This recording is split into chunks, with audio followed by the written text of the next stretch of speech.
G'day. What does an F1 photographer take with them on the road? Because this year I could well be away for the whole year, like last year. Hopefully not, but look, it's a slim possibility. So this year, I'll be taking away 5 cameras, 6 lenses, and a whole lot of other stuff.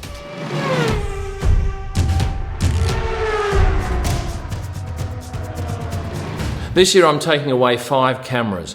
Now last year, I'll tell you what I shot with, primarily this combination. This is a 1DX Mark III from Canon. This is a 70 to 200mm lens. This year I'm upgrading to this, the mirrorless R3 camera with a 70 to 200mm lens. Now this lens is not the lens that I'll be getting. This is a demo unit from Canon. But let me give you an idea of what the old setup weighs. Close enough to 3.1 kilos. The much more compact R3, 1,743 grams. Now if you add the 380 grams extra for the better lens that I'll be using with this rig, that brings you to 2,123 grams. That makes my new setup just over a kilogram lighter. And remember, I've got 2 of these setups, so that saves me about 2 kilograms. And when you're traveling on planes, you'll know that every kilogram counts. Oh, by the way, I've just created a new YouTube Shorts video channel for daily 10 to 60 second F1 insights. And to celebrate, I'll be giving away one of my F1 photo books to 1 lucky subscriber. Details a little later on in the video. What do I love about the R3 over the Canon 1DX Mark III? Well, the weight saving, yes. I love the tilt out screen. This is great for shooting low, putting the camera on the ground, looking down and being able to see what you're focusing on. What about shots per second? 30. That's far more frames per second than I had with my old 1DX Mark III. Picture quality wise, I couldn't see any difference. The lenses are physically smaller, and while I won't be getting the whole array of lenses for this camera, using the Canon adapter ring, I can still use my old lenses on the new camera. This also has a couple of good autofocus features. One is it will read where your eye is looking, and then it will focus on whatever that is in the viewfinder. And the other thing is you can set it to track pets, people, or cars. And that's an invaluable asset when it comes to shooting Formula One. Now I'll be taking 2 of those cameras away with me, plus this little baby. This is a DJI Pocket 2. Now I did the opener with this earlier using a radio mic, and I'll run through the radio mics in a second. Now I'll be using this primarily going through airports where it's small. It doesn't draw too much attention to myself, because I can tell you, using this machine that we're recording on right now, that does tend to fire up some people. The other thing I like about this camera is using this clamp. I can mount it in all sorts of different spots. Very valuable for getting very steady vision, great for doing things like time lapses. So this will be a very handy secondary camera. Not so much to use at the track, more for my travel videos and outside the track. This is my 4th camera. This is a Canon R5. Now I bought this in Zagreb in 2021 because my Canon R broke, and this one is a step up, and I don't regret for one moment getting this. It's a far better camera, and I use this mainly for video, although out on track I'll sometimes use it with a 600mm lens, and it's perfect for that. And at the moment it's got a 16 to 35mm, and I've coupled it with a Rode microphone. This I love. It's got a volume control on the back, which is invaluable when it comes to recording audio. And my final camera, an iPhone 13. It's always available, it's always on me. Picture quality is astounding. Audio's okay, and once again you can indeed put an external mic on it, but just for sheer convenience, this is a cracker. And I use this a lot with this particular device, a RAM mount, which has a suction cap on this end, so if I want I can stick it straight on there. But more often than not, this will stick on a car window. It'll be facing straight out the front of the car. It allows me to get great vision. And in terms of the bracket, what do I use? This is a Manfrotto bracket. It has 2 mounts, so you can mount it like that, or you can mount it like that. Do not, under any circumstances, get this Coman. Whilst it's cheap, the rubber comes off there, and the rubber comes off there. Whatever you've spent on it, you end up throwing it away because it becomes useless. Here's another device that I find absolutely essential. You screw it to the bottom of my main camera here, becomes a handle. You can wrap it around a pole. This is a Joby Gorilla Pod. But I digress. We've talked about cameras. Let's talk about lenses now. I've already mentioned that I'm getting that new 70 to 200 Canon, which is a lot smaller than the old 70 to 200. The lenses I love to take with me, an 85mm fixed lens. You can't zoom it. Same as this one. This is a 50mm Canon lens, beautiful f1.2. It allows me to throw all of the background out of focus when I'm doing portrait shots, and ideally that's what you want so that the subject stands out. I didn't take this lens last year, but it'll be coming with me this year. This is a 135mm fixed lens. What I love about this lens is it's only a 72mm diameter. This lens here, the 70-200, that's bigger, that's 5 centimeters bigger. No, it's not, it's millimeters.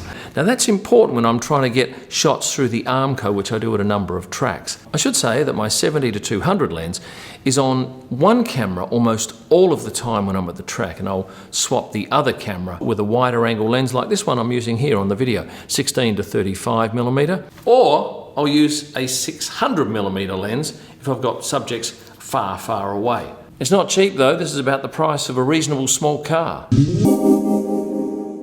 Do I need all those cameras? Do I need all those lenses? No. I could probably get away with a 70-200 and a 16-35 and 2 cameras. But there wouldn't be much variety, and you'd notice that all of my photos look the same. But in a pinch, yes, I could do it. What else have we got here? Well, I'll need a flash. I use a Profoto A1, and I take a remote control for the flash so that I don't have to have this on the top of my camera. Now that I'm doing quite a few videos while I'm away, I need radio microphones, so I use these Rode mics and these beautiful little lavalier microphones here. And they also work with my mobile phone. I take a packet of filters with me, and primarily they're polarized. See that? If I turn that, you can see me. But essentially they take a lot of glare off windows and provide richer coloring on sunny days. Oh, and I also take away some star filters so I can get shots like this at the night races. This is vital for cleaning sensors on cameras. I take a power board, an Australian power board, which is great because I don't need to carry 10 different adapters for each country. I just put one adapter on the end of this, plug my Australian power plugs into here, and away I go. Now I'm banking on getting my 2 R3 cameras before the start of the season. If I don't, no big drama because I'll still take my old Mark IIIs, but I then need to take 2 of these.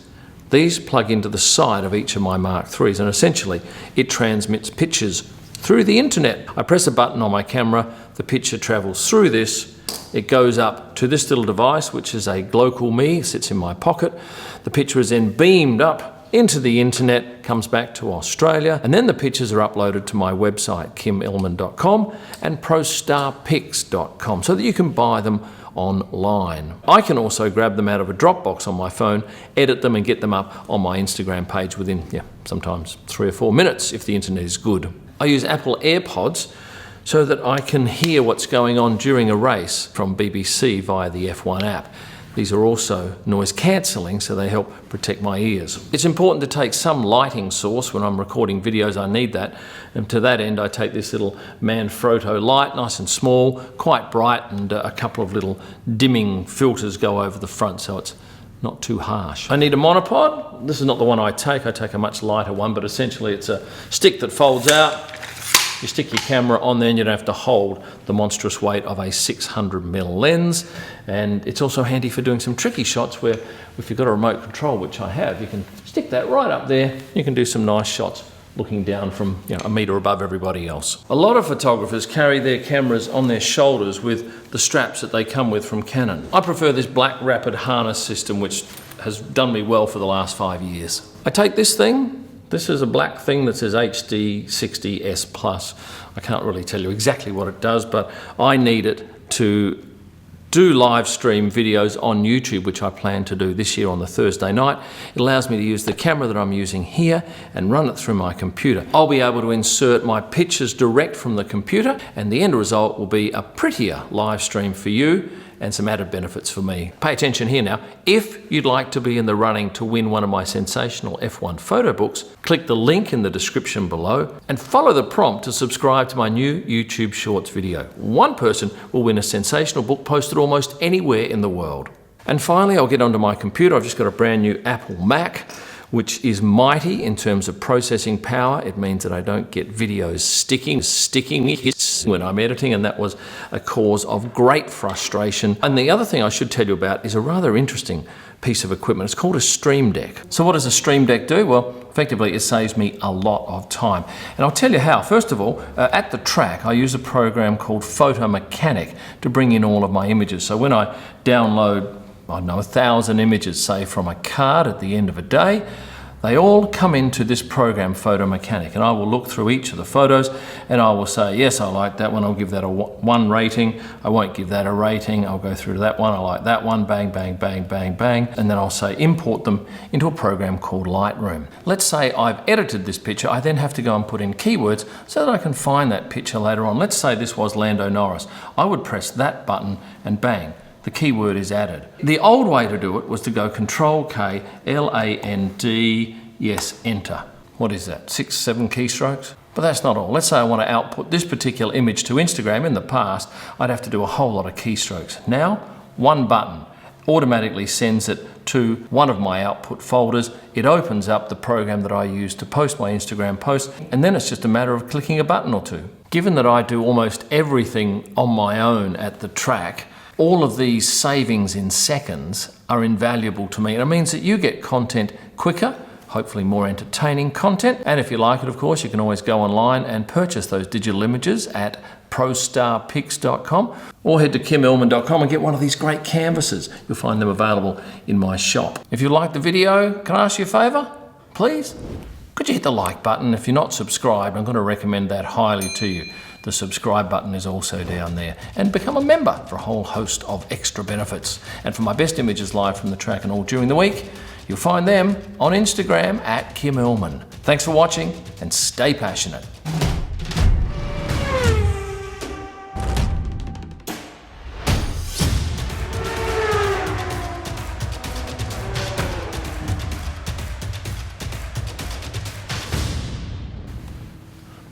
Oh shit.